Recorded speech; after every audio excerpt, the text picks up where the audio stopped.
क्यों एकनाथ शिंदे को हटाने का जोखिम नहीं उठाएगी भाजपा, फुस हो सकता है संजय राउत का दावा। जी हां दोस्तों, आपको बता दें कि महाराष्ट्र के मुख्यमंत्री बदले जाने की अटकलों को खारिज किया जा रहा है। हाल ही में शिवसेना उद्धव बालासाहब ठाकरे ने दावा किया था कि जल्द ही एकनाथ शिंदे को हटाकर अजीत पवार को राज्य का सीएम बनाया जाएगा।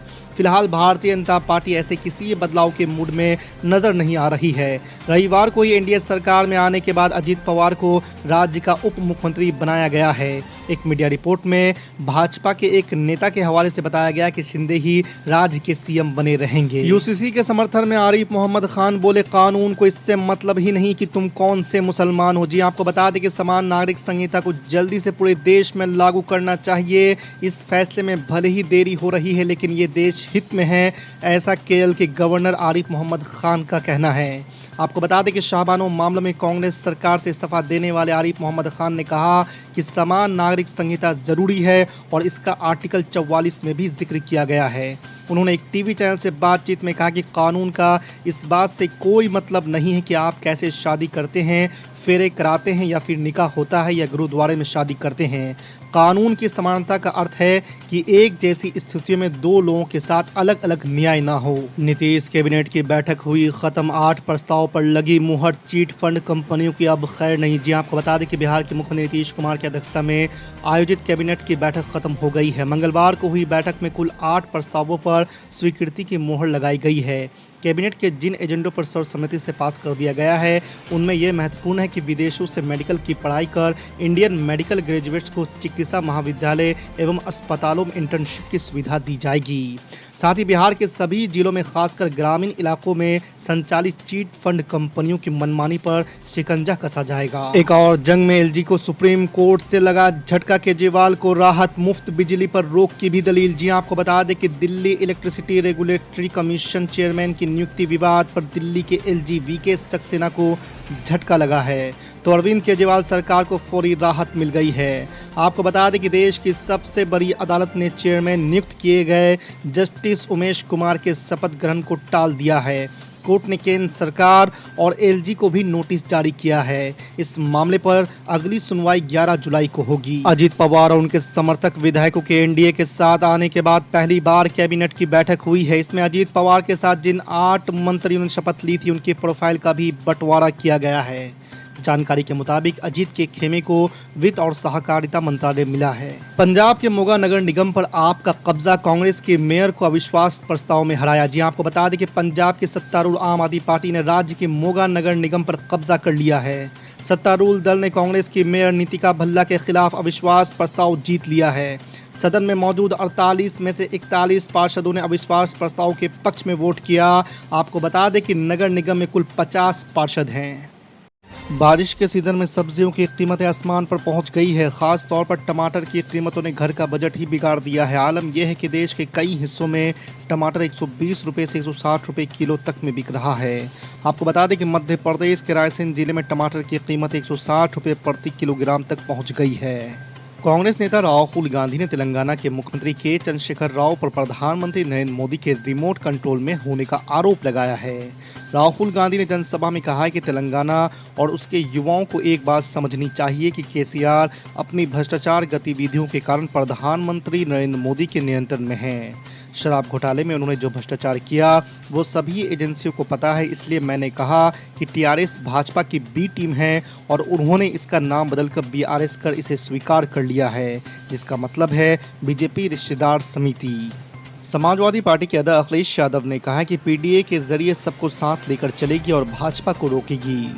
ये सरकार बताए कि अभी तक हुई नियुक्तियों में पीडीए की संख्या क्या है। आपको बता दें कि अखिलेश यादव ने ये बात रविवार को सपा मुख्यालय में डॉक्टर सोनीलाल पटेल जयंती समारोह में कही। उन्होंने कहा है कि निवेश के आंकड़ों में भारतीय जनता पार्टी की सरकार समाजवादियों के सामने कहीं टिकती नहीं है। भीम आर्मी चीफ चंद्रशेखर आजाद पर हुए हमले के बाद पूर्व मंत्री आजम खान ने सरकार पर निशाना साधा है। रविवार को भीम आर्मी प्रमुख चंद्रशेखर से मिलने पहुंचे पूर्व मंत्री आजम खान ने कहा कि सरकार हर मोर्चे पर नाकाम है।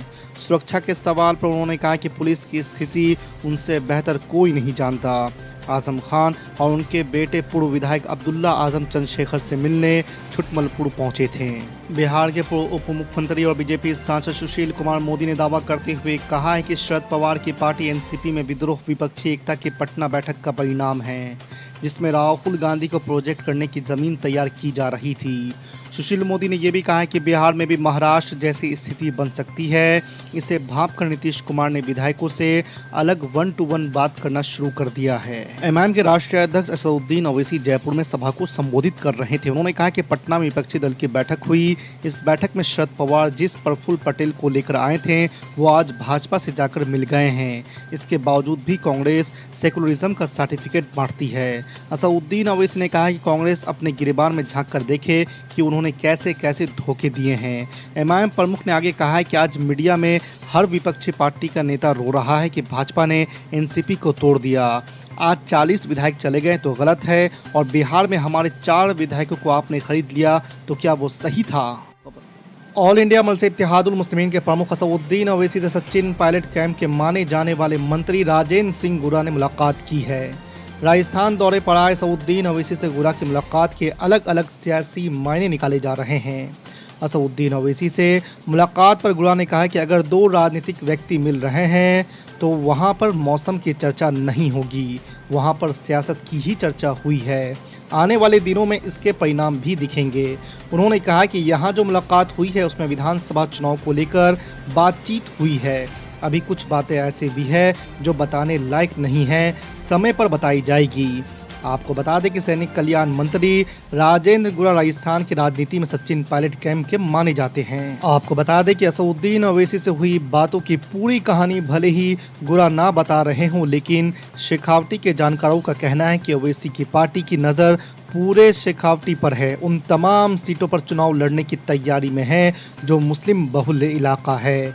आपको बता दें कि रविवार को राजस्थान के जयपुर में जनसभा करते हुए असदुद्दीन ओवैसी ने केंद्र की मोदी सरकार और राजस्थान की गहलोत सरकार पर भी निशाना साधा। उन्होंने कहा कि प्रधानमंत्री समानता की बात करते हैं लेकिन हकीकत में वे इससे कोसों दूर हैं। पसमानदगी की बुनियाद पर इन तमाम पसमानदा मुसलमानों को राजस्थान की सरकार को रिजर्वेशन देना चाहिए।